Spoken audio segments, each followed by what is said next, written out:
Under the rule of the Visigoths, the church was enormously powerful.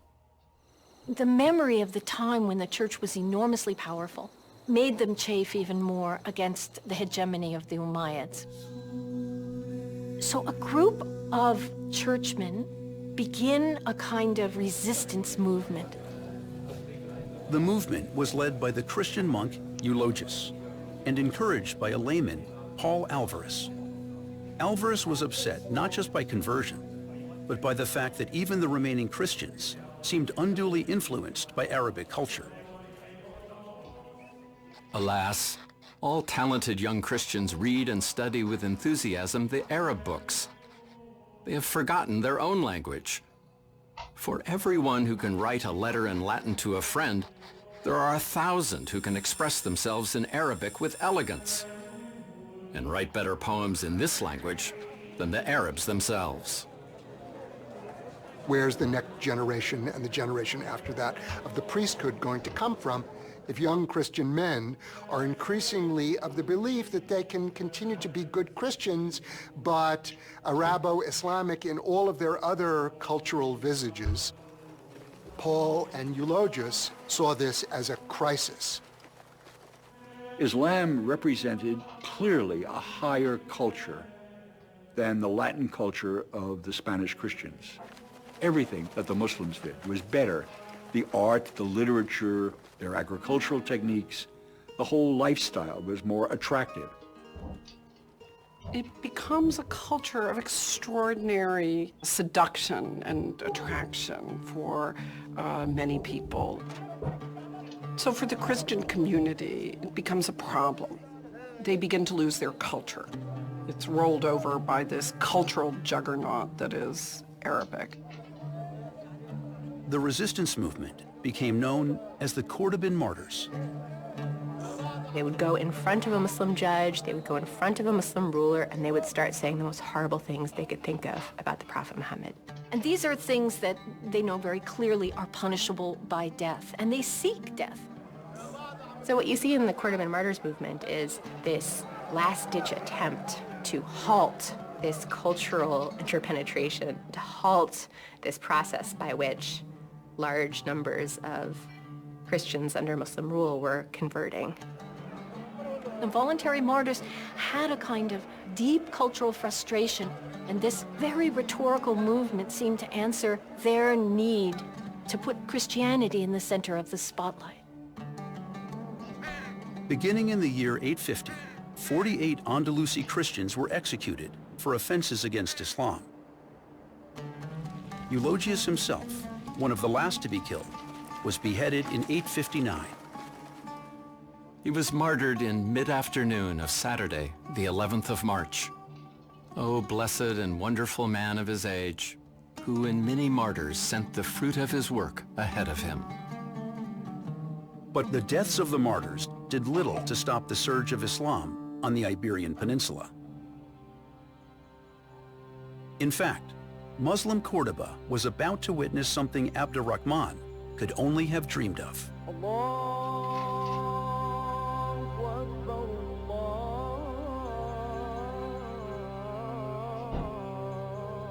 On a Friday in January, in the year 929, Spanish Muslims gathered to pray inside the Great Mosque of Cordoba. There, they heard an extraordinary pronouncement. The ruler of Al-Andalus, Abdurrahman III, declared himself caliph, the legitimate sovereign of all the Islamic territories. The center of the Islamic world, he proclaimed, was Cordoba. And he, 7 generations removed from Abdurrahman I, was Islam's true leader. This directly defied a rival Islamic dynasty in North Africa, as well as the Abbasid leadership, which ruled from Baghdad. He says, look, I've been kowtowing to the Abbasids down there in Baghdad, but the reality is this is a caliphate as much as that. Declaring himself the caliph didn't mean that suddenly Muslims, in Persia recognized him as their leader.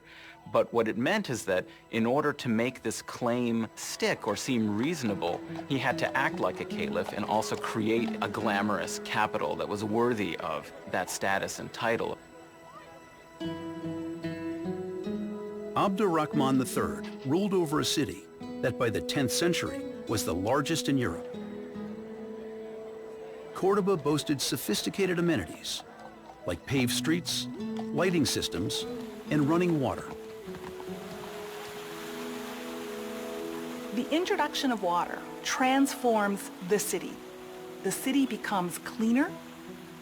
They have bathhouses. People can bathe at any time. They also have a system of sewers that runs underground that washes away the waste.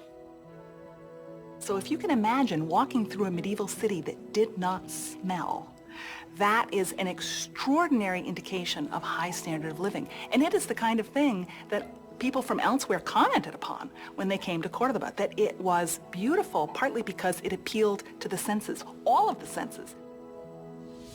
The reports of the glamour of this city reached far and wide. And it's at that point when Cordoba really does feel to itself and to other visitors from both the east and the north is very much the center of the civilized world. The German nun and poet Roswitha of Gandersheim never visited Cordoba. Yet the stories that reached her inspired her to call it the ornament of the world. The brilliant ornament of the world shone in the west. A noble city, newly known for the military prowess that its Hispanic colonizers had brought. Cordoba was its name, and it was wealthy and famous, and known for its pleasures and resplendent in all things. Nothing better exemplified Cordoba's ascendancy than the opulent palace complex Abd-ur-Rahman III built outside the city. He called it Medina Azara and made it the new seat of government. Medina al-Zahra was built on the side of a hill overlooking a vast landscape. And of course, overlooking the landscape was very important because that view exemplified in many ways your power over that land.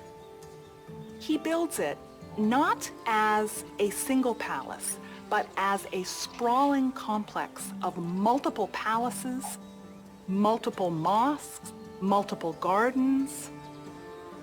It is absolutely huge. The palace had things that are spoken of by poets for generations afterwards. It had fountains with little statues of animals who spewed water into its pool. You know, you were almost godlike in your powers if you could control nature, and part of that would be to control water, to send it spewing through little canals and to have it travel vast amounts of territory on aqueducts and to spew out of the mouths of precious jewel-studded or gilded animals. That showed not only beautiful taste and luxurious appointments, but it also showed a kind of awesome power. The city's resplendence extended beyond its architecture. It was also a place of learning, home to great book collections that stood in marked contrast to the small monastic libraries scattered throughout the rest of Europe. The grandeur of this city lay in great measure because of the enormous numbers of books. There is a legendary recounting that says that there were as many as 400,000 books in Cordoba. There's a complete inability to judge the literal truth of this, but I think the statement is meant to reflect what was a reality, which is it's a culture that highly valued books as part of the overall culture. One young Cordoban who emerged from this vibrant culture was the Jewish physician and intellectual Hasdai ibn Jabrut. Most of the intellectuals in those days were physicians and philosophers. That is, they were scientists and they were thinkers. And Hasdai ibn Jabrut became a physician to the caliph or the caliph's court. Hasdai rose through the ranks, eventually becoming the right-hand man to Abdurrahman III and the highest-ranking Jew in Al-Andalus. Things had never been so comfortable for a Jewish community that they were aware of. Jews' influence in the social and political realm, as well as their social and economic accomplishments and their creativity and productivity as authors of all of the Hebrew humanities, had no parallel. Inspired by Abdurrahman's determination to make Cordoba the center of Islam, Hasdai ibn Jabrut set out to make it the heart of Jewish life too. He launched an attempt to wrest power from the rabbis in Baghdad, which had been the seat of Jewish learning for centuries. You have this Jewish community in Cordoba that says, nah, guys, we're not subservient to you. We are actually better than you are. We have achieved more than you have. We are more central. Hasdai ibn Jabrut established the first center of rabbinical learning in medieval Spain. And so Sephardic Jewry had their own academy as a center of Jewish religious learning. And Hasdai was just beginning his campaign to promote Cordoba. I think one of the most important things that you learn about Hasdai through his writing is his sense of the centrality of Spain. A delegation came to Cordoba from what was called at the time Khazaria, in what is today Croatia. This was a Turkic kingdom that legend had it was a Jewish kingdom. Hasdai ibn Jabrut asked the Turkic delegation to carry a letter back to the Jewish king. Our land is called Sepharad in the Holy Tongue, while the Ishmaelite citizens call it Al-Andalus, and the kingdom is called Cordoba. It is a land of grains, wines, and purest fruits, rich in plants, a paradise of every sort of sweet, and with gardens and orchards where every kind of fruit tree blossoms. It gives you a taste of his, and I think the rest of the community's, great love of this place that nourished them, that not only tolerated them, which is one thing, but which provided the wherewithal for this great well-being. The true flourishing of the Jewish community, which could be said to begin with Hasdai, at least as a symbolic moment, will continue and will in fact survive the destruction of the caliphate. The years of Abdurrahman III were the zenith of Cordoban power. But the Umayyad Caliphate's brilliant star was about to fade. Abdurrahman III died in the year 961, followed 15 years later by his son. Next in the line of succession was his 12-year-old grandson, Hisham. But the young Hisham, though caliph in name, was just a figurehead. True power was seized by his ambitious chamberlain, who called himself Al-Mansur, the victorious. Al-Mansur is kind of an interesting character. Extremely despotic. He claims for a while to rule in the name of the caliph. But in fact, the young caliph is made impotent by him. And he's kind of a strong man in a lot of ways. Al-Mansur, like his predecessors, carried on Cordoba's tradition of architectural resplendence, expanding the Great Mosque. But he also had a militaristic bent. He led a series of raids against Christian territories that went beyond any carried out since the beginning of the Islamic conquest. Spain, during the Muslim period, was divided into three zones. There was the Muslim south, and then there were the Christian principalities in the north. And in between the two, the whole central area of Spain was a kind of no man's land with sparse settlements, but which they were constantly being raided one side or the other. What Mansur did was to turn these raids into full attacks upon the Christian north. And he read a great number of them. But more seriously perhaps in terms of long-range consequences, it was Mansour began to invoke the ideology of the Holy War, the jihad. Al-Mansur is the first player in this history who makes ideology and religious ideology central. He rides out to battle against the Christians as a Muslim, anti-Christian thing.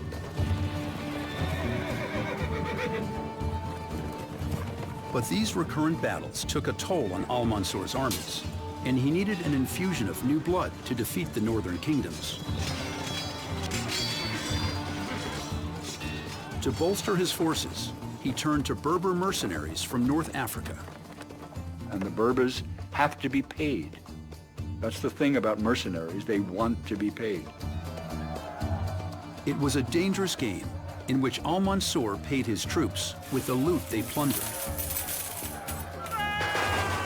Emboldened by his successes, al-Mansur turned his attention to the Church of Santiago de Compostela, a famous pilgrimage destination in the northwest of Spain. In 910, the first pilgrim from across the Pyrenees came on a pilgrimage. And then it became a river of pilgrims that descended from France and Germany, from the Low Countries, all the way to St. James of Compostela. The pilgrims believed the remains of St. James the Apostle were buried at the site, which made it one of the most sacred in Christianity. But in 997, al-Mansur made it the target of one of his most brazen raids. He takes the church bells, bells of Santiago, and makes Christian prisoners carry them on their backs on the march back to Cordoba. And in Cordoba makes them into mosque lamps. The significance of bells is that they were the sign of Christianity. Muslims have minarets from where the muezzin calls to prayer. Christians have bells from which they call to prayer. And therefore, by bringing the bells, it shows a dominance of Islam over Christianity. What it was about was who controlled the airwaves, who controlled the sounds that you heard, because the call to prayer and the bells had come to represent the ascendance of one or another faith. In total, al-Mansur led 57 successful campaigns against the Christian North. But the string of victories soon came back to haunt him. The consequences are that the kings of Galicia and Leon and Castile and Navarra and Catalonia, who could never get on, after 25 years of this guy roaring into their kingdoms and taking their people for ransom and pillaging their wealth, they begin to collaborate. To fight this ever stronger Christian adversary, al-Mansur recruited more Berber mercenaries. But the Berbers were more conservative than most Muslim Cordobans, and they were troubled by the growing materialism all around them. There is a sense of splendor and wealth that begins to create political opposition within the Islamic community that had not existed before. When al-Mansur died, Cordoba was further rocked by another succession crisis. He had managed to maintain his charade of legitimacy despite his lack of Umayyad blood. But when his son tried to claim the title of caliph, the citizens of Cordoba rebelled. In 1010, as chaos enveloped Cordoba, Berber mercenaries descended on the palatial Medina Azara, the symbol of everything they felt had gone wrong in Al-Andalus. You can imagine what those marauders would have seen when they entered the palace. They would have been absolutely stupefied by the luxury that they encountered there. Every surface covered with carved stucco. Every floor paved in beautiful opalescent marble. It must have been a treasure house, and they sacked it. When the destruction was complete, the Umayyad dynasty was finished. and with it, the era of Córdoba's greatness. With the dawn of the 11th century and the end of the Umayyad reign, Al-Andalus was on the cusp of a new era. The 11th century is this wonderful paradoxical period where you have this virtually catastrophic political situation in that the caliphate has broken up and it's been replaced by a series of city-states, which are called taifas, and they're all fighting amongst themselves, plus the Christian kingdoms in the north. But in the middle of this political chaos, you have this sudden flourishing of culture. It begins, indeed, in many ways, the most remarkable time in the Muslim presence in Iberia.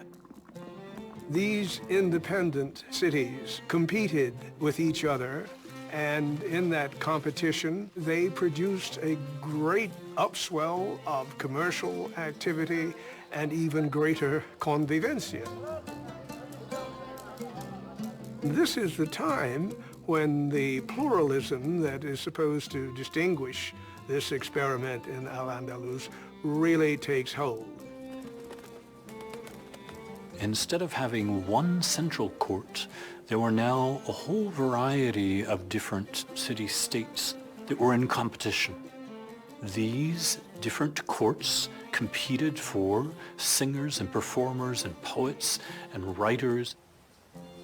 It's almost like Athens, that in its darkest days in the Peloponnesian War, it produced Sophocles and Aristophanes.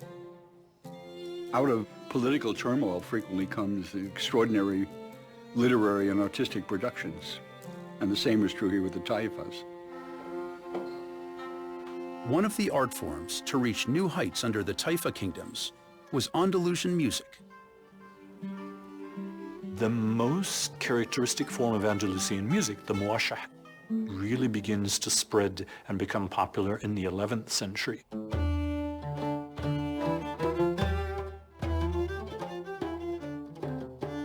The muashaha is a form of music that's still played today because the melodies have been passed down from generation to generation. The songs have a very simple, powerful structure, and that means when you listen to a song that you can really rather quickly pick up the melody.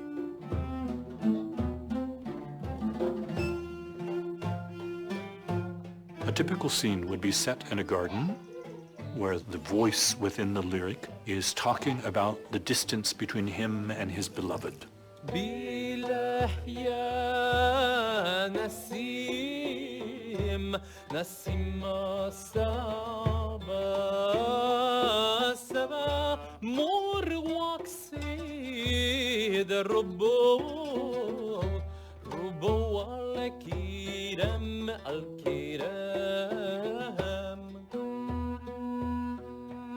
The lover often describes how he has grown thin or grown pale because he's no longer eating, because he has received no signal that his love is returned. These are not happy love songs, these are unrequited love songs.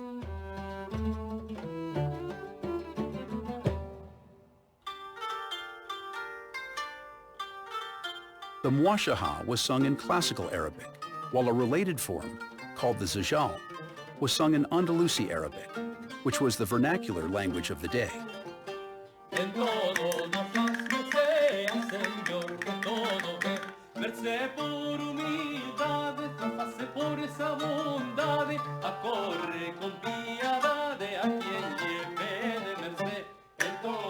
The vernacular is what people speak, as opposed to what people write.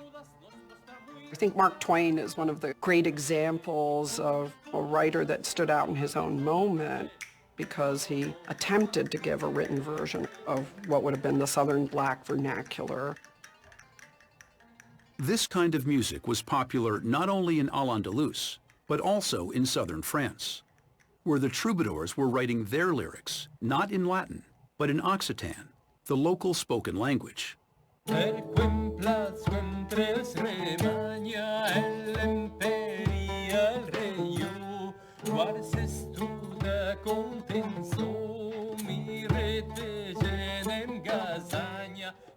both traditions, the Arabic and the troubadour poetry.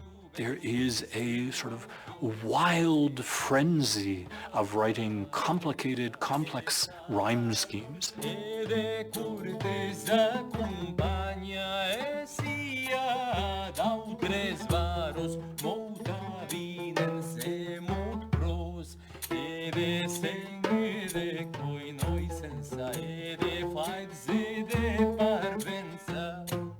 It's very striking, the number of structural elements, the number of themes, the number of motifs that the two traditions share.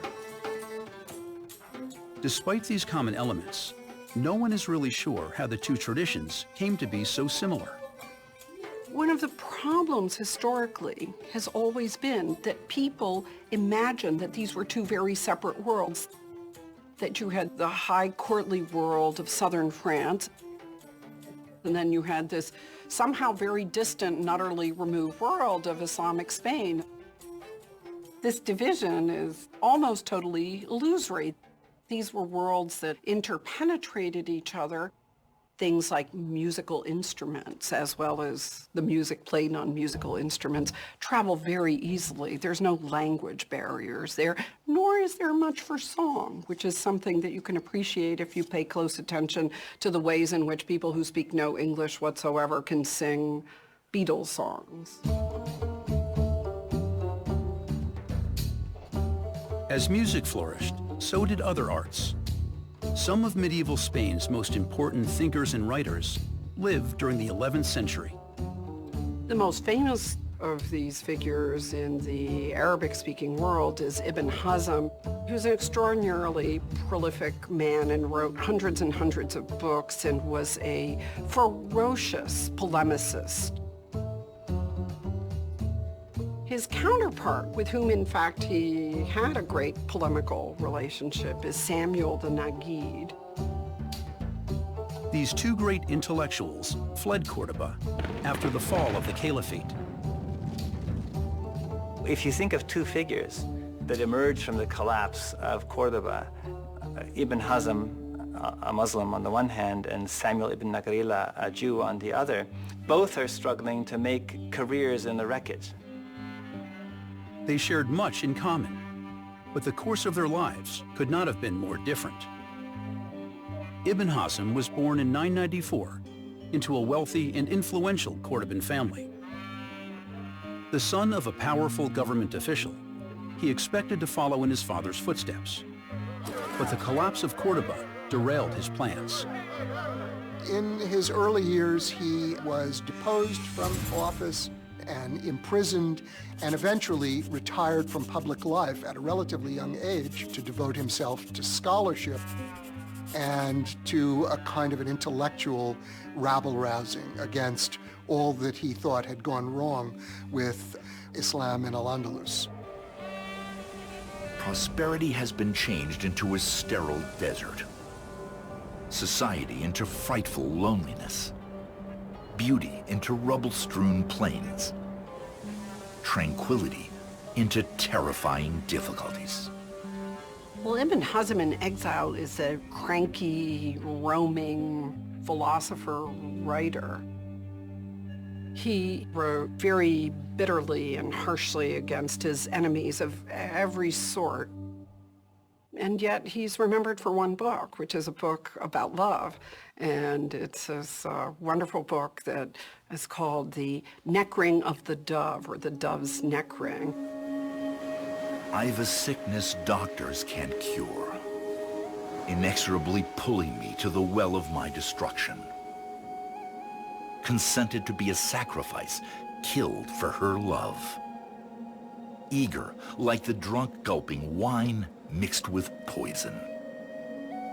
Shameless were those my nights, yet my soul loved them beyond all passion. It's a book about the different ways in which people fall in love, and how and where and when and why. But on the other hand, it's also a book about loss. It's got embedded within it some of his pretty explicit meditations about the tragedy of the loss of first love, of Cordoba. It's just filled with a certain kind of nostalgia.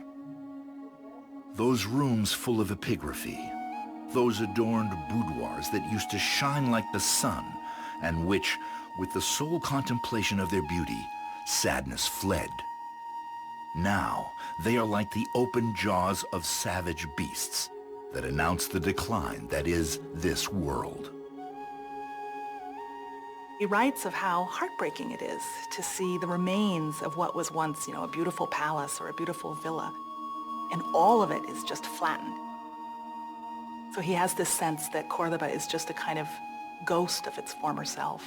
You get the sense of a beautiful city that's just gone. My eyes wept. My heart was pained. My bosom was saddened by these stones. My soul has risen in anguish. He never got over the loss of the Umayyad hegemony, and he wandered all over, never found another home, never reconciled himself to his own exile. Well, I think in many ways grew increasingly bitter. He's an example of the ways in which, even though there was this great poetic flourishing that is the 11th century, that for the Muslims, this is a bad period. That loss of that caliphate and that unity and that political stability is never recouped.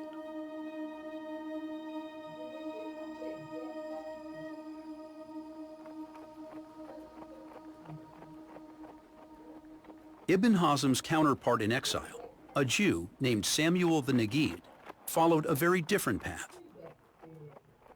After the fall of Cordoba, he fled to the Mediterranean port city of Malaga. The story of his rise has been passed down through generations. Samuel the Nagid was a very brilliant intellect and an extraordinary Arabic stylist working in a spice shop in Malaga. According to this tale, his fame in this spice shop extended beyond his selling of spices.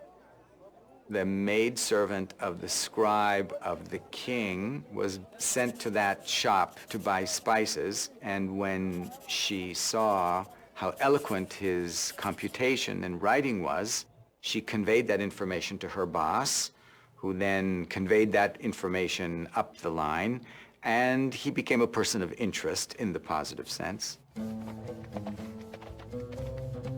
Word of Samuel's talents reached the King of Granada, and he was invited into the royal entourage. Granada was one of the Taifa kingdoms, the small city-states that had emerged in the wake of the collapsed caliphate. The political, economic, and cultural competition among these Taifas was intense. The Taifa king of Granada found himself in the difficult position of having many rival Muslim factions, none of whom he could really trust to administer his kingdom or to delegate power to. So he struck upon the solution of appointing a Jewish administrator and giving this Jewish administrator much more power than previous Jewish administrators had tended to have. Samuel the Nagid quickly rose to the position of Vizier of Granada, second in power only to the king. Now this is truly extraordinary. According to Islamic law, non-Muslims are forbidden from holding executive office over Muslims.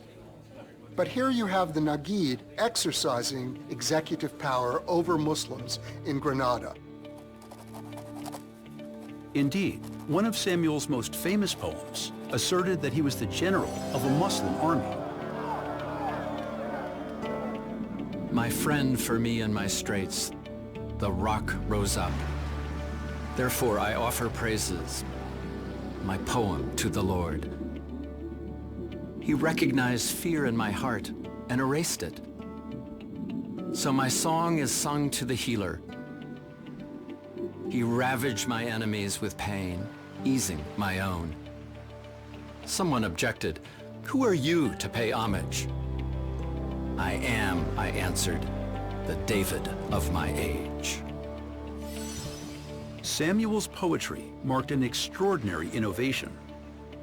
What he does is he takes the Arabic meter and Arabic rhyme and he puts it into Hebrew and takes the language of the synagogue out of the synagogue into the salon and into the vineyard and into the garden.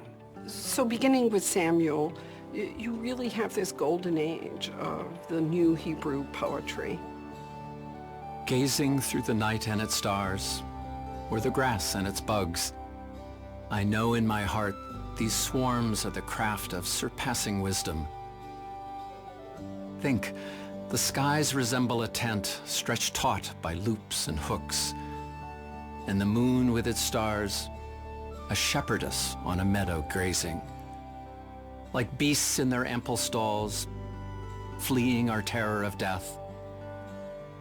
Like a dove, its hawk in flight, though we'll lie in the end like a plate, hammered into dust and shards. Samuel died of natural causes in 1056. The extraordinary thing about Samuel the Nagid, truly unprecedented in Jewish history, is that he transferred power to his son, and his son, Yusuf, took over his office as the Prime Minister of Granada. Joseph had all the talents of his father, except one. Joseph lacked the humility of his father. That shortcoming was about to have terrible consequences. When one is a vizier of a kingdom, you have to have a pretty strong ego. So it's not surprising that someone like Shmuel HaNagid would write a poem in which he would say, "I'm the David of my generation." He might write that in poetry, but he would be much more humble when addressing a Muslim of his class or status, or certainly the royal family. That might not be the case with his son. Joseph lacked the political suavité of his father because he was, this word is often used, arrogant. There was great resentment of the prominence of the Jewish community on the part of the lower classes, but not exclusively only there. The very fact of Jewish success created new discourses, new ways of criticizing Jewish power. In any event, there was a major uprising and there was a massacre in which Joseph was killed and the Jewish community was really slaughtered. And this was 1066, and it marks the first case of real serious Muslim violence against Jews as Jews in medieval Spain.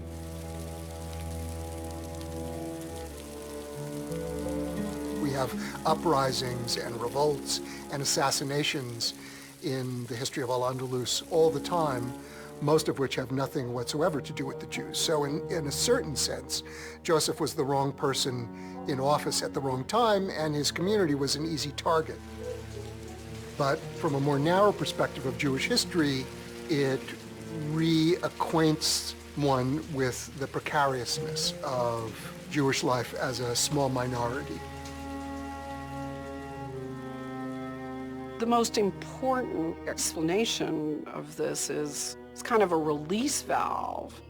It's part of this view of, that medieval Spain works in these contradictions by having these little periodic explosions. And it's also true that even though you have this massacre of the Jews towards the end of the 11th century, that the Jews of that period still understand this to be a good moment. That attitude that Hasdai first articulates in the middle of the 10th century, that, you know, Cordoba, Al-Andalus is the center of the universe, this is the best place Jews or anybody else has ever lived in, et cetera, is still held on to. You'd rather be a Jew in an Islamic universe. certainly than you ever would in the Christian North. In the late 11th century, the Christian kingdoms in the north were growing in power. They turned their attention to Toledo, one of the most prominent Muslim city-states. In 1085, Alfonso VI, the Christian ruler of Leon Castile, brought Toledo under his control. It's not just any old city. It is also, heavily symbolic for the Christians, it's the old Visigothic capital. It's like getting the capital back. This is a great turning point in the history of medieval Spain because it's the first large Islamic city-state taken by the ascendant Christian kingdoms. And Alfonso accomplished this momentous power shift without spilling any blood. Toledo's Muslim leader, weakened by years of conflict with rival taifas, gave Alfonso the keys to the city in exchange for a safe escape. The cultural richness of Toledo amazed the arriving Castilians. These Castilians come out of a rugged, relatively primitive universe, relatively monocultural, and now they walk into Toledo and it's a city filled with other languages, other religions, other kinds of Christians.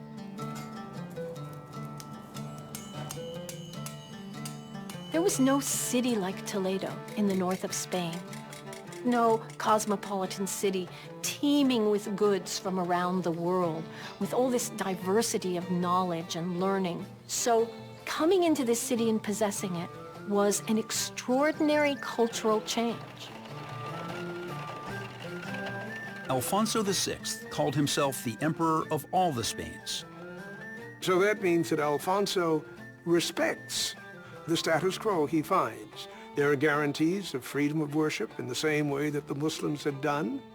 Really, what has changed is the guy who occupies Toledo rather than the culture itself. But Muslims in the Taifa kingdoms surrounding Toledo saw Alfonso's seizure of power there as a direct threat. The conquest of Toledo by Alfonso VI worried the leaders of the other taifas because it did change the paradigm. Very often, you might lose a military battle and now you would have to pay tribute to a different overlord. But you always maintained your own small kingdom and authority within it to some extent. The conquest of Toledo really changed the balance and seemed a much more drastic move that threatened their political autonomy. With Toledo in hand, Alfonso's army stood poised to attack the great Taifa of Seville. Al-Mu'tamid, the king of Seville, contemplated his options. There's this Alfonso juggernaut.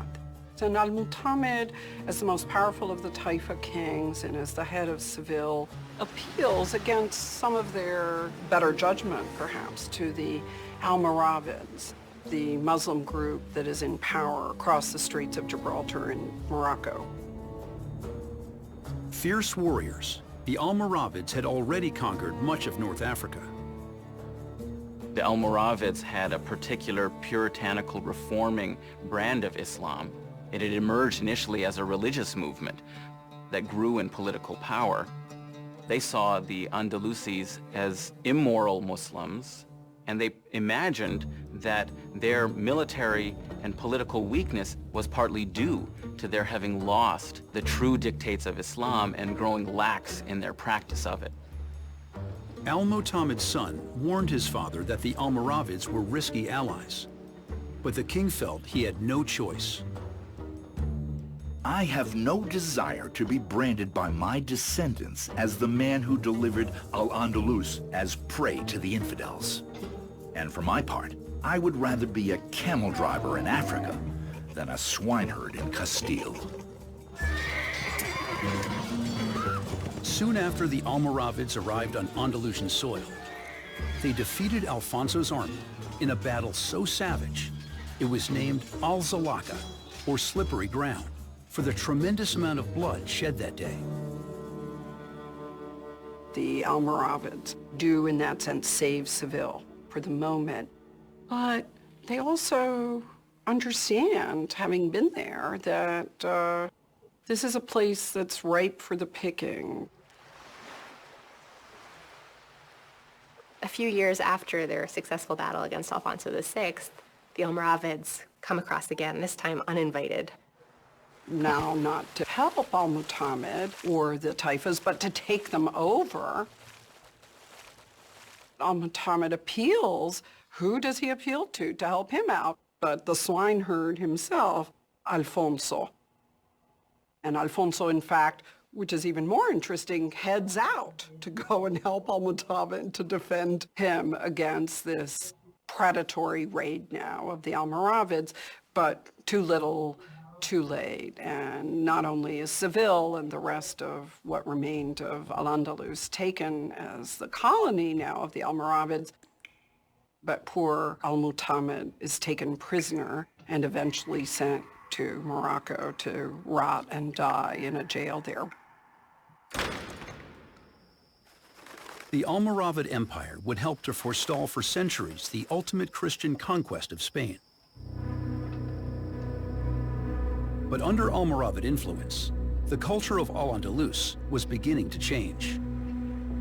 The Almoravids brought with them the more rigorous, religiously austere, and legalistically serious culture. And this is the kind of culture that they imposed on Al-Andalus. The Almoravids regarded the state of Spanish Islam as deplorable, as corrupt, as softened, and as altogether too much wedded to the notion of convivencia. Convivencia was a dirty word.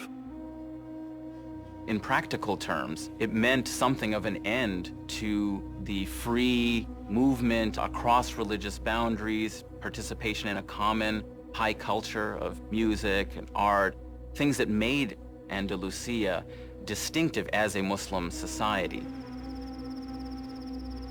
With the Almoravid rulers controlling the south of Spain, many Jews, Christians, and even other Muslims fled those territories for the diversity and religious tolerance still found in Toledo to the north. But the unique openness of religious life in Toledo would soon be threatened as well. Not by Muslims, but by a puritanical current within Christian Europe itself. There was no embedding within Christianity of any notion of what you did with minority communities. There was no expectation that a Christian state should or could have these minority populations, except in Spain. The rest of Christendom doesn't do this. People say, are you kidding me? You've got, the Jews live here, the Muslims, what is this? I mean, many of them are in fact fascinated by this, but it is an oddity within the Christian world. In the 11th century, this oddity came under attack by conservative reformers within the church hierarchy. The reformers targeted the Mozarabs, Andalusian Christians who had adopted Arab language and culture in the 7th century, but had remained true to their own faith for over 400 years. Pope Gregory VII, the great reformist pope, stood for Christian orthodoxy of a very severe type and regarded the Mozarabs not as heroic Christians who had held out under enemy occupation for 400 years, but as heretics. The Mozarabs had their own distinctive religious and liturgical culture that they were eager to maintain. The liturgy was called the Mozarabic Rite, and it is performed to this day in a chapel in the Cathedral of Toledo. But in the 11th century, traditionalists in the church put pressure on Alfonso VI to stop the Mozarabs' practices and force them to conform to the standardized Roman rite. This didn't go over well with the Christian community. They had a distinctive identity and a distinctive culture that they were eager to preserve. So they resisted attempts to change the way that they prayed. This conflict within the Christian community posed a problem for Alfonso VI, who was beholden to the Pope in Rome. According to lore, Alfonso VI decided to resolve the dispute by subjecting both the Mozarabic and the Roman Rite to what was called the ordeal. During the Middle Ages, very often, trial by combat or trial by fire was a way to resolve the truth of a situation. Which Latin Mass was the correct or true one? And they subjected them to the fire and decided whichever one emerges unscathed will be the true one. The story that was told was that the Roman Rite burned up immediately. The Mozarabic Rite emerged unscathed. This is a fanciful story about the trial by fire, but what it reflects is actually the strength of local resistance. The consensus of the community was so strong that the Mozarabic Rite had actually passed through this trial that it was impossible for the new political and ecclesiastical authorities to overcome popular loyalty to that religious tradition.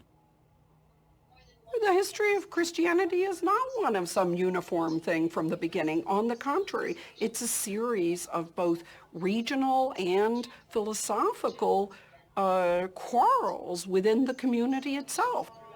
What is interesting about medieval Spain is that because of the peculiar historical conditions, there is a pragmatic challenge to the Roman version, if you will, of what Christianity is. For me, this is what makes it important as a historical period. You use it to shatter these myths of monolithic understanding of what that faith is all about.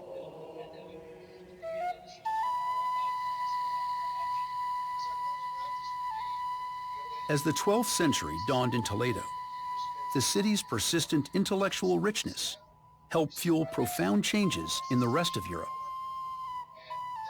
In the 12th century, there is this revival of learning in certain centers in France and in England. But this revival of learning is really a revival of Roman learning. What these people lack is access to Greek learning. After the fall of the Roman Empire, most of the scientific and philosophical works of ancient Greece were unknown in Europe. But these works could still be found in the libraries of Toledo, which contained ancient texts that had been translated into Arabic centuries earlier. In 9th century Baghdad, a school of translation was established to translate into Arabic all of the great works of the legacy of ancient Greece especially, of a medical, scientific, and philosophical nature. And these textual treasures were copied and transmitted all throughout the Islamic world, including North Africa, and eventually made their way into Al-Andalus. These guys from London or Paris, at a certain point it comes to their attention that there's these libraries there where people are reading Aristotle, but you have to know Arabic in order to be able to read it. So a demand arose for Greek works in a language that Europeans could read. A demand that was met, in many cases, by Jews who had fled the Almoravids in the south.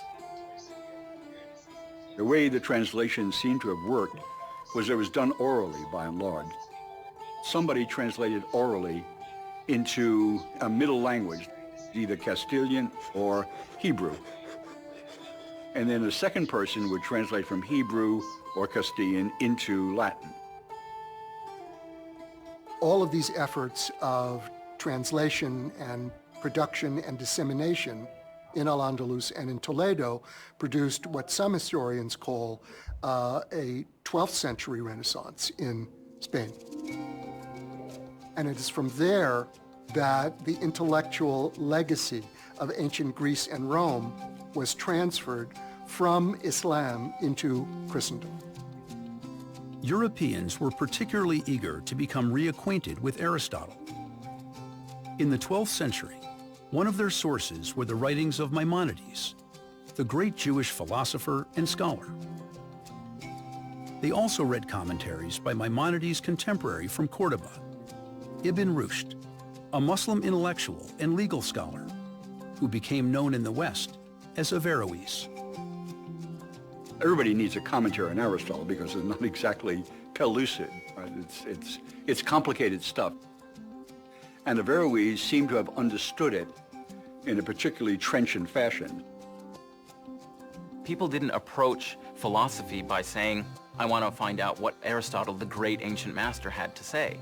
What they said was, I want to understand Aristotle, and the best way to understand him is to follow in authoritative commentaries where they have explained and analyzed and arrived at the true understanding or interpretation of Aristotle's philosophy.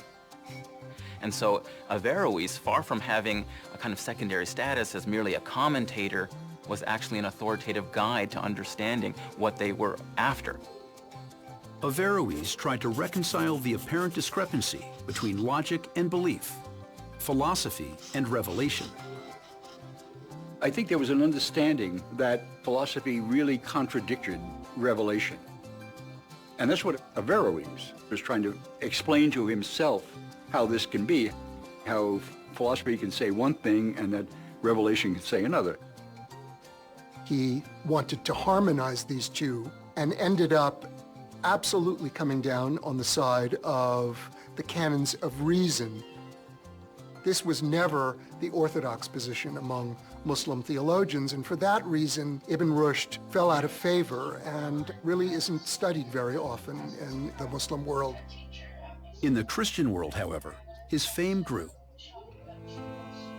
He heavily influenced the writings of Thomas Aquinas, the philosopher and Christian theologian who famously argued that faith and reason are complementary. By the time of the Renaissance, Averroes' stature was so great that Raphael included him in his Vatican fresco, the School of Athens.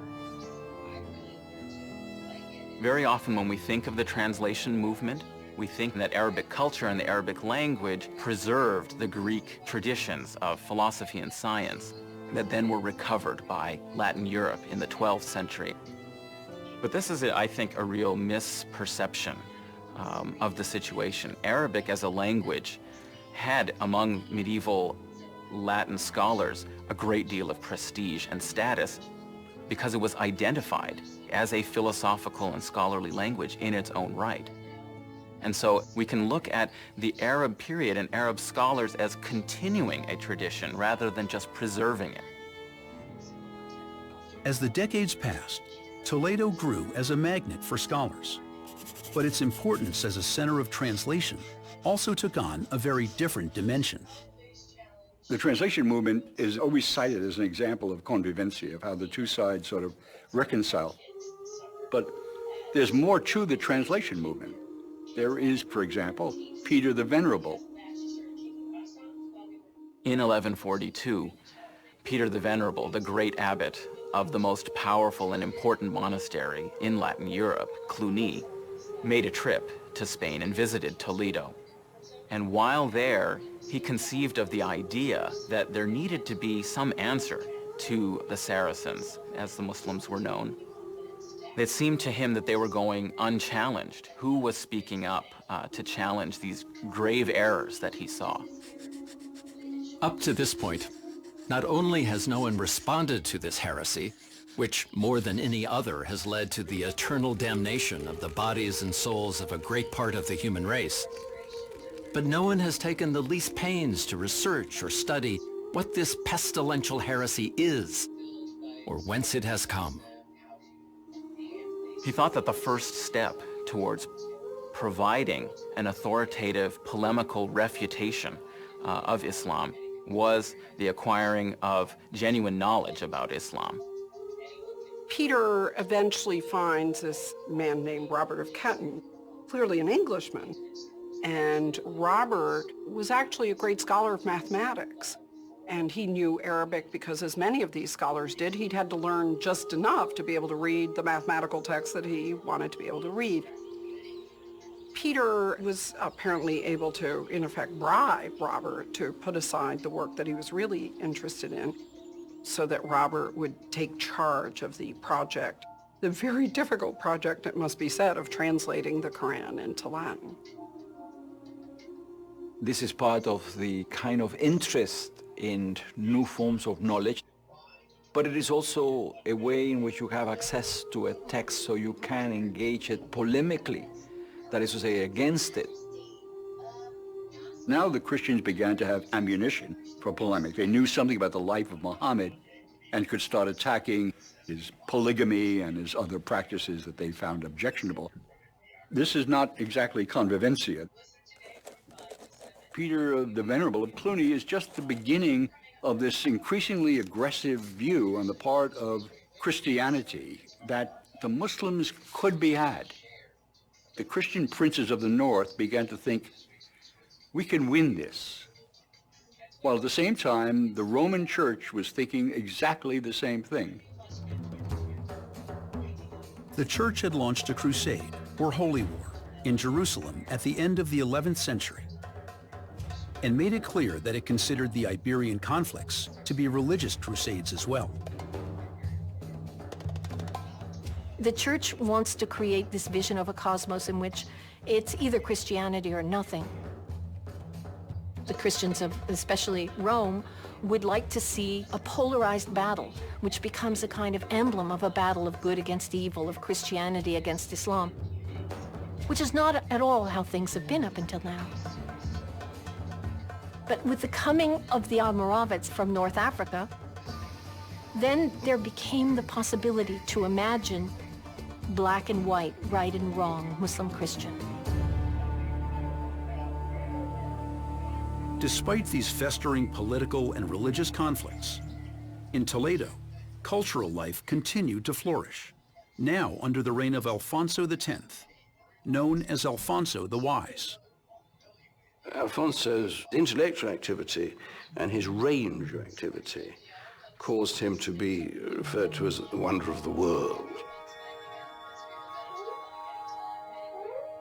There was a famous story told of him in a later chronicle that Alfonso had claimed that if he had been present at the creation of the world, things would have been done better. Alfonso X created an enormous corpus of new literature in Spain. One of his great productions was known as the Cantigas of Santa Maria, the Songs of St. Mary. And it's this incredibly illuminated manuscript of songs dedicated to the Virgin Mary that are illustrated with scenes of 13th century Iberia. What it does is essentially show us a snapshot of many aspects of life in the 13th century that we otherwise might not have access to. The scenes of daily life include illustrations of Christians, Muslims, and Jews working together. These scenes are amazing, of course, because they explicitly show Muslim and Jewish scribes sitting together with a Christian scribe and translating something. The translation movement of Toledo. The Cantigas de Santa Maria depict a Spain of religious and cultural diversity, a continuation of convivencia, now under Christian rule. But the tide of religious intolerance was gaining strength on the Iberian Peninsula. There can be a coincidence between the sort of convivencia you find in the Toledo translations and extremely sanguinary dealings with not just Muslim kings, but with Christian kings too. A steady gaze at that period would not principally describe it as one of convivencia. If this was convivencia, let me have something else. It was too dangerous. Even in religiously diverse Toledo, the battle against Islam found a strong ally, the Archbishop Rodrigo Jimenez de Rada. As Archbishop, Jimenez de Rada wrote a history of Spain. It was a history that would for centuries shape the way Spanish Christians viewed their past. Rodrigo is responsible for the narrative of the Reconquista, of the Reconquest, that is still very powerful in Spain today. He is the man who's responsible in large part for later understandings of this period as simply the time of great conflict between Christians and Muslims. In his retelling, the initial Muslim invasion of the Iberian Peninsula back in 711 was swift and thorough. The Muslims won their battles decisively. But there was one exception, a place where the Christians resisted with astounding courage. In the valley of Covadonga, in the mountains of Asturias, a fearless Christian king named Pelayo held off a Muslim army thousands of times larger than his own. According to the story, Pelayo is the one who turns back the tide, preserves that enclave of Spanish Christianity in the north, and sets in train this whole myth of the survival of the true Spain, that this wave of Islam comes over Spain, but there's one little island that is preserved in the north, which is the real thing, the authentic Spain. He casts all this history as having been from the outset one of staunch ideological Christian resistance to the Muslims. They landed in 711, and from 712 until 1492, this was our great mission. It's utter nonsense from almost every single perspective, but we should be alerted to the implausibility of this by the duration of time that is involved. Rodrigo Jimenez de Rada was more than an archbishop and chronicler of Spanish history. He was also a crusader. He saw that with the help of the Pope in Rome, Christian armies stood a chance of ejecting Islamic rule from the peninsula once and for all. He wrote this incredible letter to the people of Spain, telling them that they should go seek their death against these Muslims who are coming from abroad, because if they didn't, they would be destroyed by this scourge of Muslims. In 1212, Rodrigo Jimenez de Rada got his wish when a coalition of Christian armies from Aragon, Navarre, Castile, and France met an army of Berber Muslims known as Almohads on the fields of Las Navas de Tolosa. Catholics and Muslims fight as Catholics and Muslims, not as warriors, some of whom happen to be this or that. And so this great Catholic army meets the Almohad army at Las Navas de Tolosa and defeats it. This was a very significant victory. It was a significant victory because it was very clear that from now onwards, the Christians were on top.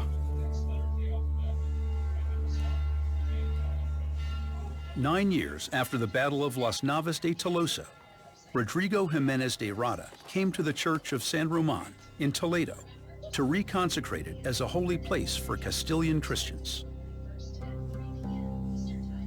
This old church had been a Visigothic church. But in addition to the traditional Christian images, the church is covered with iconography and inscriptions that are clearly in conversation with Islamic architecture.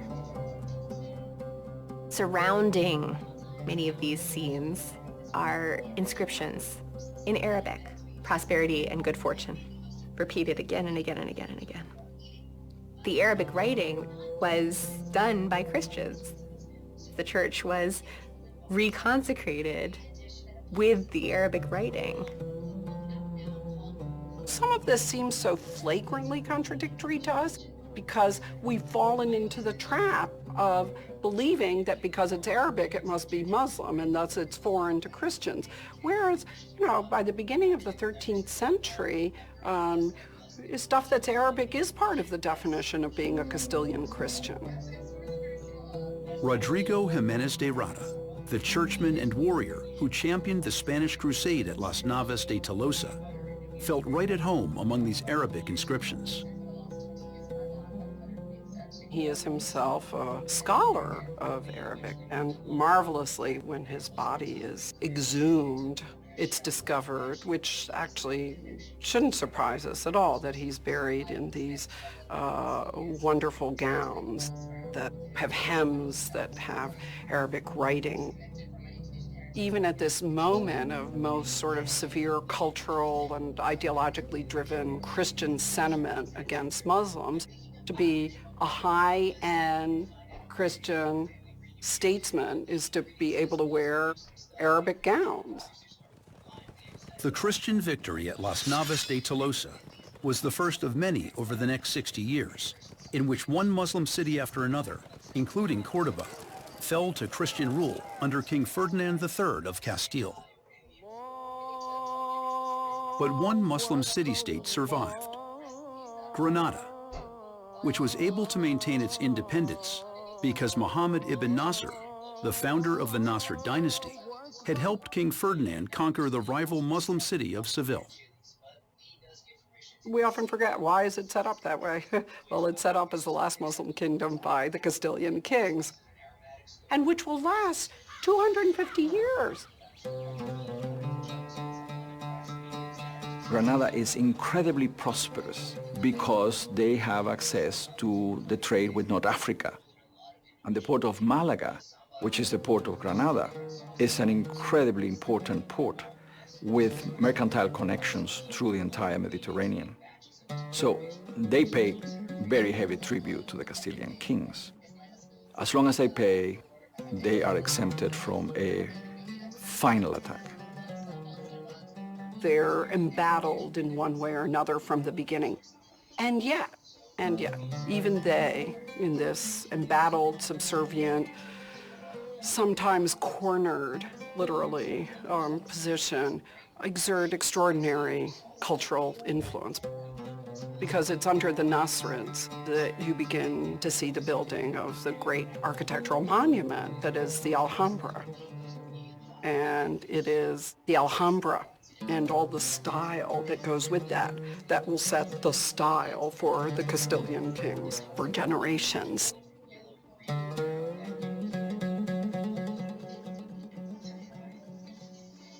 A century after Muhammad ibn Nasr helped Ferdinand conquer Seville, two young princes would rise to leadership. 16-year-old Muhammad V assumed power in Granada, just 4 years after 16-year-old Pedro I, also known as Peter the Cruel, was crowned King of Castile in Seville. Peter was both, aesthetically impeccable, but also personally irascible and a madman, and had all sorts of people executed at different points in time.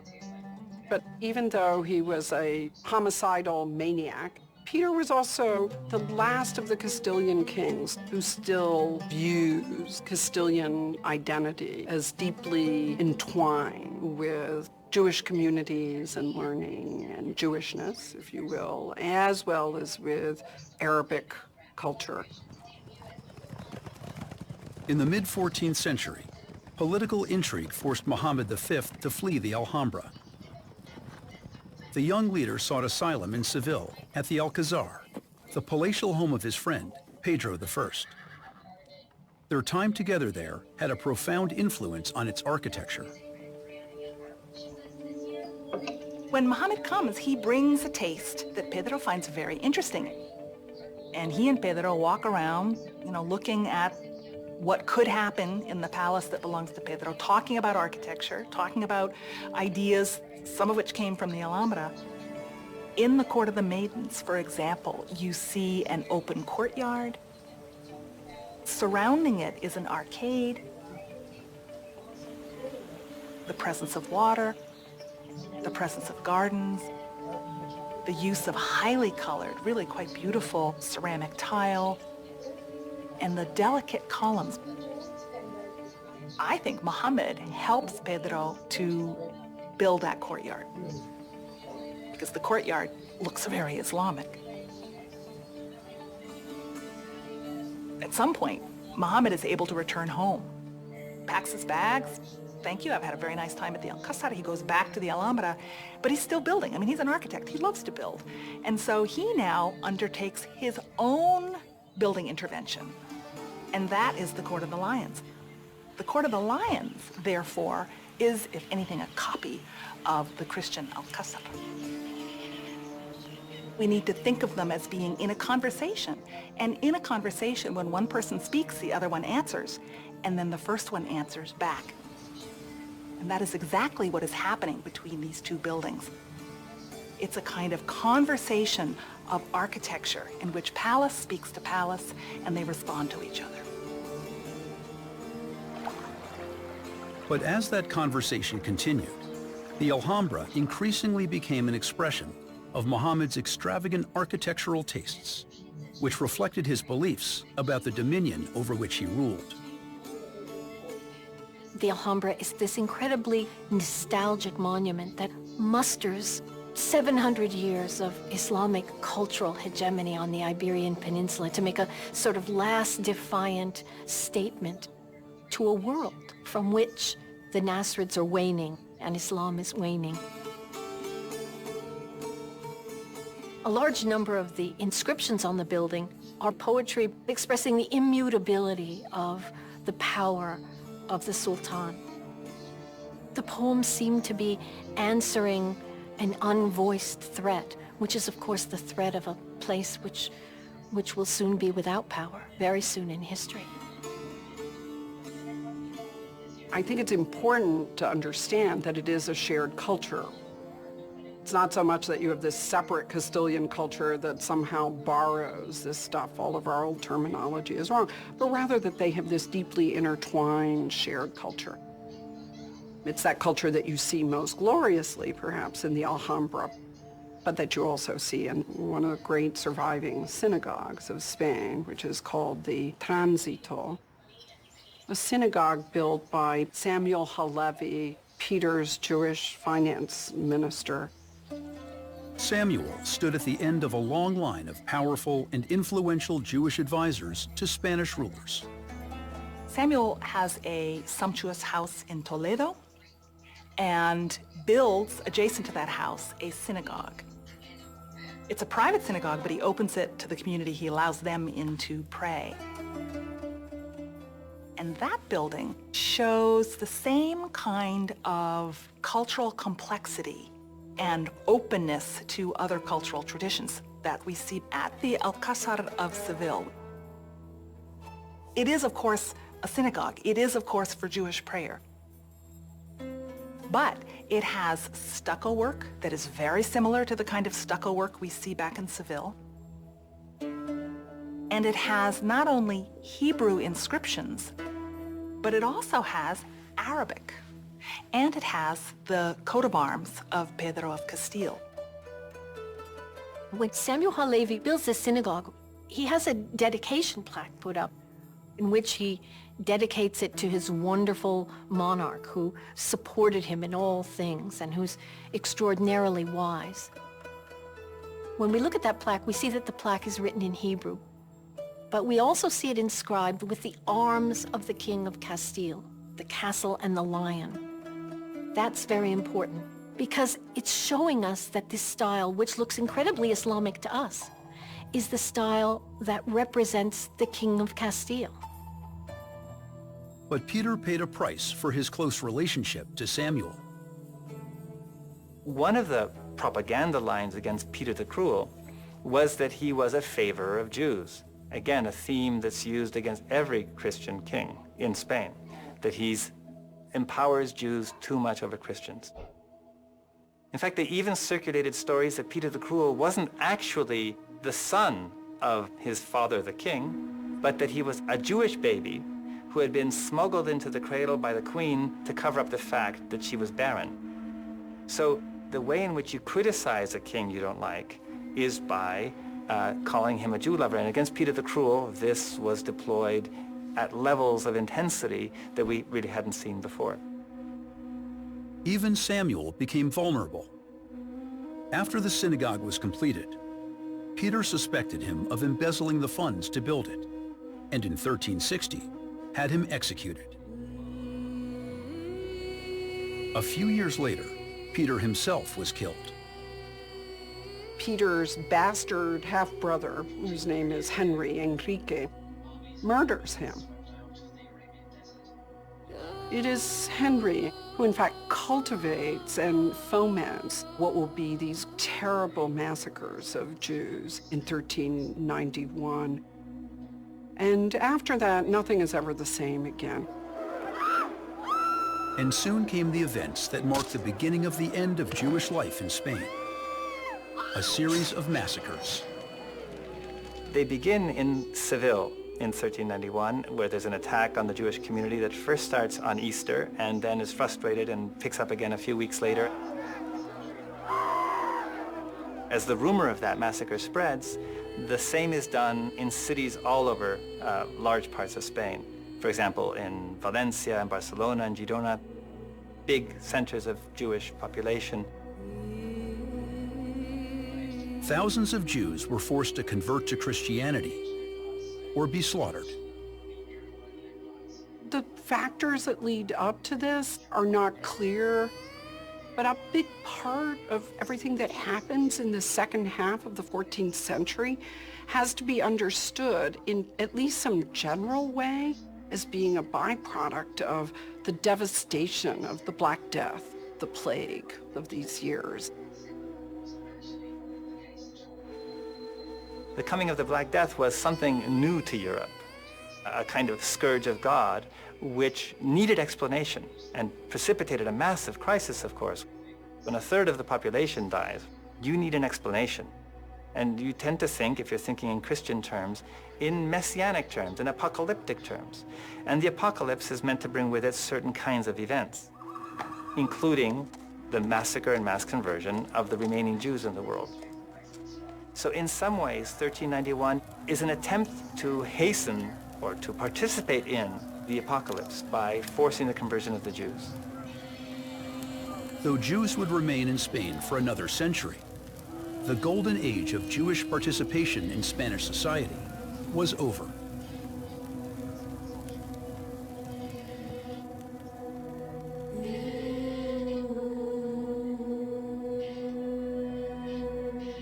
Like the Spanish Jews, Muslims were living on borrowed time.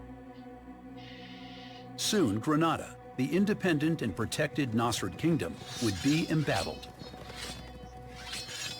There is an increasingly sharp alignment of Spain as kind of the defender of Europe against Islam, and an increasingly powerful ideology of the Christian kings as purifiers of Christian Spain from the dangers posed by Islam, by Judaism. The final push to rid Spain of non-Christians began in 1469, when the two most important kingdoms united against the Nasrids. What leads to the last act in this drama is really the coming together of the two primary kingdoms now of Spain, of Castile and Aragon. It was a feat accomplished not by war, but by the marriage of Ferdinand II of Aragon and Isabella I of Castile. Through their marriage, you finally achieved this thing that had not been achieved before, which is a real unification of the Christian kingdoms. Ferdinand and Isabella launched a 10-year siege of Granada, ultimately forcing the Muslims to surrender and marking the end of Muslim rule in Iberia. So the Muslims became subjects of their Catholic majesties, a title given Ferdinand and Isabella by the Pope after their victory at Granada. Their Catholic majesties declared that the Muslims would be their protected subjects, mudehars. The capitulation stipulates that the Muslims will be granted freedom of religion, freedom to wear their own clothes. In other words, continue to be culturally Muslims. But the Catholic monarchs chose not to offer the same protection to the Jews of Spain. In 1492, just 3 months after conquering Granada, Ferdinand and Isabella issued the infamous Alhambra Decree, which gave Jews 90 days to convert or leave Spain forever. If they do not perform and comply with this command, and should be found in our said kingdom and lordships, and should in any manner live in them, they incur the penalty of death and the confiscation of all their possessions. Tens of thousands of Jews packed their belongings and left Spain in search of more welcoming shores. The Mudéjar Muslims remained, protected for the time being. But their troubles were not over. The powerful forces of intolerance were growing so strong that eventually the Mudéjar status was abrogated, which meant that the Muslim population had to do the same thing as the Jews were forced to do in 1492. That is to say, either convert or leave. All the well-to-do Muslims, or the majority of them, fled. Those who remained converted to Christianity only nominally. They retained the way in which they dressed, the way in which they ate, the manner in which they spoke Arabic. They retained their identity. But there was real anxiety about the religious status of the Moriscos, as they were called, the forcibly converted former Muslims who had entered into Christianity. Oddly, the Moriscos were under greater threat to their way of life, their culture, and their practices after having converted to Christianity than they were as subjected Muslims. Use of Arabic and the Arabic script, going to public bathhouses. These kinds of things were invested with a kind of meaning that undermined their status as good Christians, or we might even say as good Spaniards.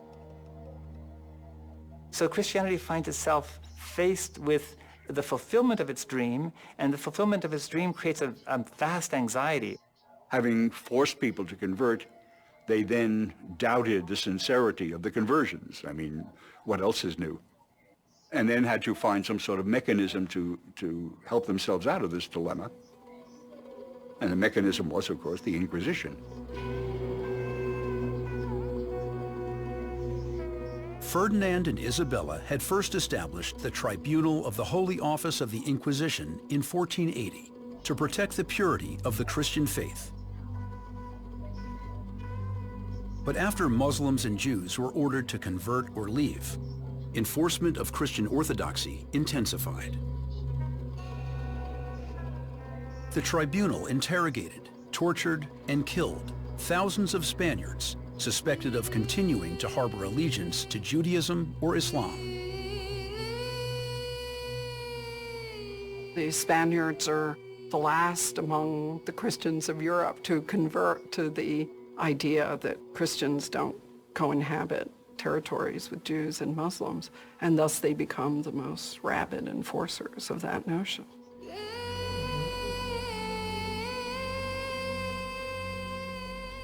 The idea of a purely Christian kingdom or a purely Muslim kingdom had always existed as an ideal for both these religions.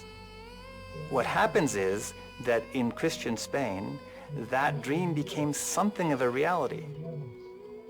But the nature of the dream changed. We might almost say it changed from a dream into a nightmare.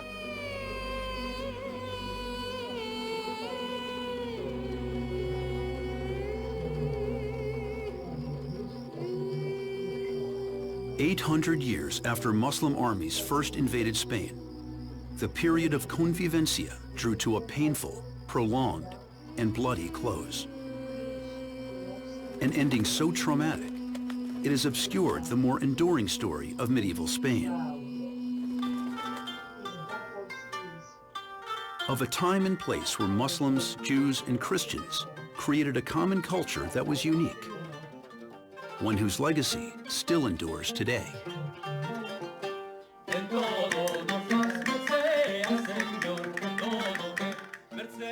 Spain remains, to this very day, the product of the combination of these three cultures. And the people themselves are ethnically part of that mixture of people that forge a new kind of civilization and culture. One that still has a lot of remnants and visual presence of the past. The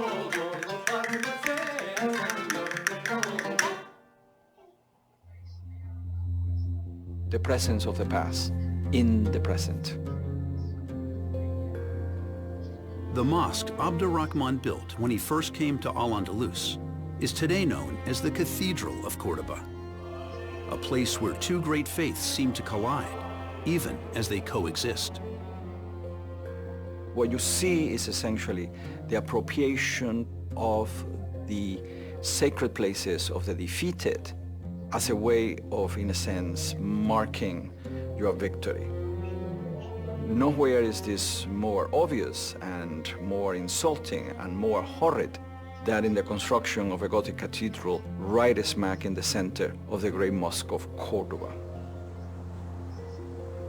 The Great Mosque started as a church. It became a mosque.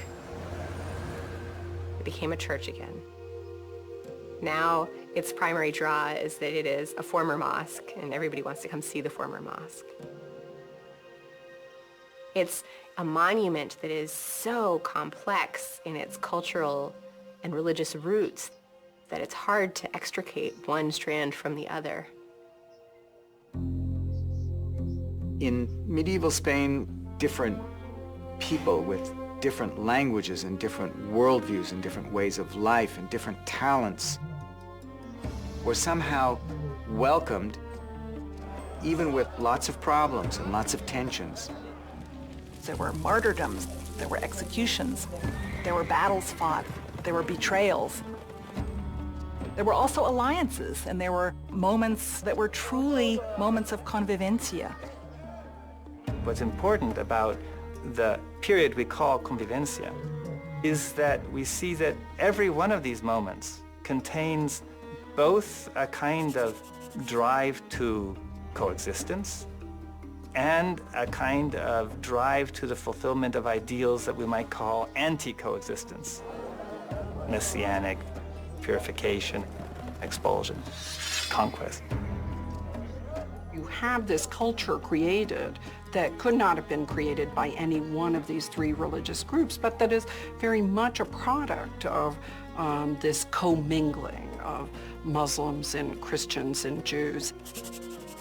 And it has different forms, different monuments, different poems, different languages at different points. But none of it exists if you disentangle it from the other communities. Culture is powerful and often contradictory to political and ideological narratives. It tells us a different story. Sometimes it tells the more lasting and important and enduring story.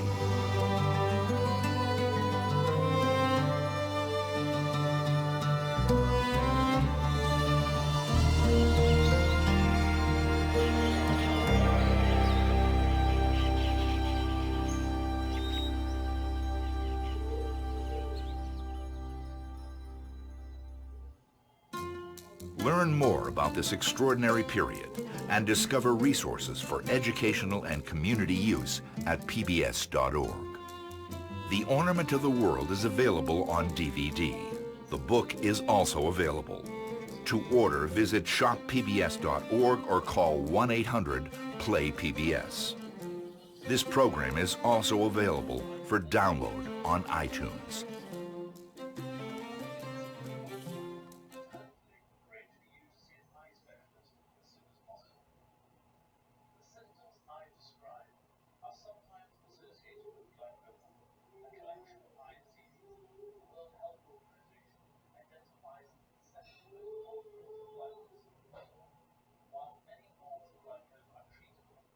As the campfire burns, every soldier... I think it was excitement more than anything that made me join up.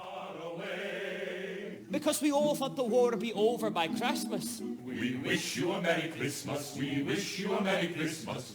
During the winter of 1914, it was not unusual for little groups of men to gather in the front trench and there hold impromptu concerts, singing patriotic and sentimental songs. It's a long way to Tipperary, till the sweetest girl I know. And in calm evenings, songs from one line floated to the trenches on the other side.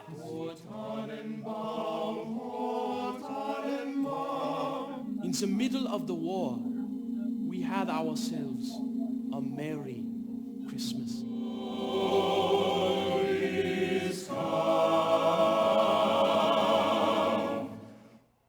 This program is made possible by the Corporation for Public Broadcasting, a private corporation funded by the American people.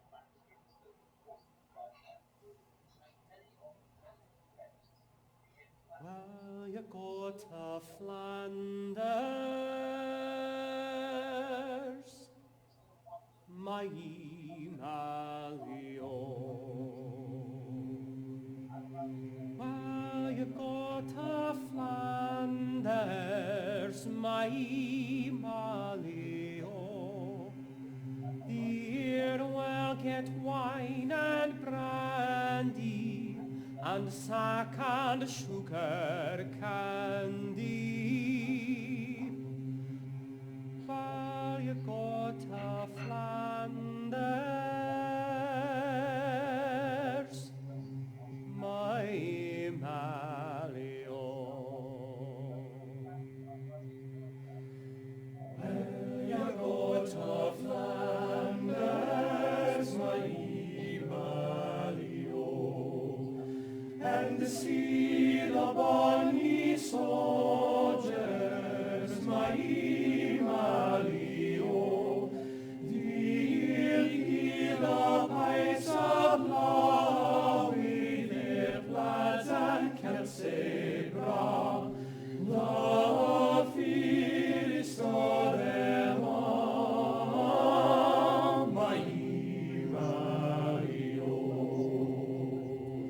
Well, you go to Flanders, my Malio, and see the chief commanders, my Malio. You'll see the bullets fly and the soldiers how they die.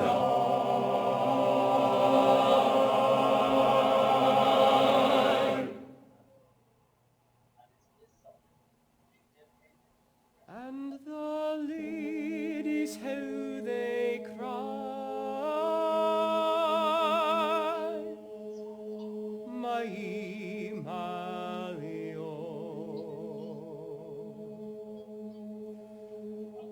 When you go to Flanders, my Malio, and join the bold Highlanders, my Malios, you'll hear the captains calling and see the sergeants crawling and all the soldiers falling. My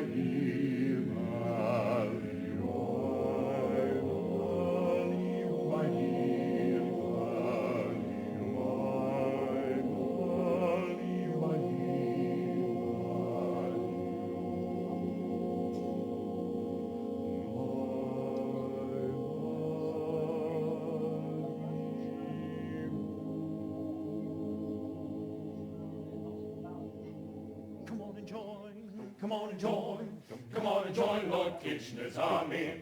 Come on and join, come on and join, come on and join Lord Kitchener's army. 10 bob a week, plenty of grub to eat, bloody great boots make blisters on your feet. Come on and join. Britons, Kitchener wants you. Join your country's army. God save the king! Your king and country need you. A call to arms! An addition of 100,000 men is immediately necessary in the present grave national emergency. God save the king! Old Public School and University Men's Committee makes an urgent appeal to their fellow public school and university men to enlist at once. God save the King! Down with the Germans! Down with them all! O army and navy, be sure of their fall! Spare not one, the deceitful spies! Cut out their tongues! Pull out their eyes! Down, down, down with them all! Your army is still calling. Fighting men, fall in! God save our gracious King, long live our noble King, God save the King. Send him victorious, happy and glorious, long to reign over us, God save the King. You can't imagine the war fever in those days. Everyone thought we would beat the Germans. The war would be over by Christmas. I wanted to be a soldier. I wanted to fight for England. So I went with my friends to the Duke of York's headquarters in Sloane Square and enlisted. Dick Barron, 2nd London Mounted Brigade. I wish to goodness I were in the army. I felt restless, excited, eager to do something desperate for the cause of England. And then the impulse came, sending the blood tingling all over my body. Why not join the army now? A great and glorious suggestion. I might not be too late. Private W.T. Collier, Artist Rifles. I think it was excitement more than anything that made me join up. I lived in the country, and there were not many boys my age. So I thought it would be nice to be with a lot of lads on something of a picnic, because we all thought the war would be over by Christmas. Robert Barnes, 7th Queens on Cameron Highlanders. I swear by Almighty God that I will be faithful and bear true allegiance to His Majesty King George V, and that I will, as in duty bound, faithfully defend His Majesty against all enemies, and will observe and obey all orders of the generals and officers set over me. So help me God. Brother Bertie went away to do his bit the other day, with a smile on his lips and his lieutenant's pips on his shoulders bright and gay. As the train moved out, he said, "Remember me to all the birds." Then he wagged his paw and went away to war, shouting out these pathetic words. Goodbye, goodbye, goodbye, Goodbye, wipe the tear, baby dear, from your eye. Though it's hard to part, I know how I know I'll be tickled to death to go. Don't cry, Don't cry, don't sigh, don't sigh, there's a silver lining in the sky. Bonsoir, old thing, cheerio, chin chin, da poo, toodaloo, goodbye. All the villages en route were out to welcome us and say farewell. Among them was an old aunt of mine, my Aunt Eliza, who I was very pleased to see. When the time came to march off, I threw my arms around her and said, "Goodbye, Aunt Eliza." This was heard by me pals, and they all took up the cry. Goodbye! The old lady was laughing and crying. She never forgot that farewell. Tom MacDonald, Royal Sussex Regiment. Don't cry, don't cry, don't sigh, don't sigh, there's a silver lining in the sky. Bonsoir, old thing, cheerio, chin chin, da poo, toodaloo, goodbye. The whole of the ship's company, from the top deck right down, including ourselves, suddenly burst into song. It's a long way to Tipperary, it's a long way to go. It's a long way to Tipperary, to the sweetest girl I know. Goodbye, Piccadilly, farewell, Leicester Square. It's a long, long way to Tipperary, but my heart's right there. Up to then, the whole thing had been most enjoyable. But my heart stood still. I suddenly realized that this was warfare. I may not return, you know. It had been a field day up till then. I enjoyed everything. But now, we were on our way. Dick Barron, 2nd London Mounted Brigade. Nothing could have been more romantic than our passing out into the open sea. The moving boat, left a visible track on the calm water, which seemed to stretch right back to the shore, as though to remind us we could never be entirely cut off from the dear land of our birth. Goodbye, good old England. Goodbye, Private W.T. Collier, Artist Rifles. Farewell, Leicester Square. It's a long, long way to Tipperary.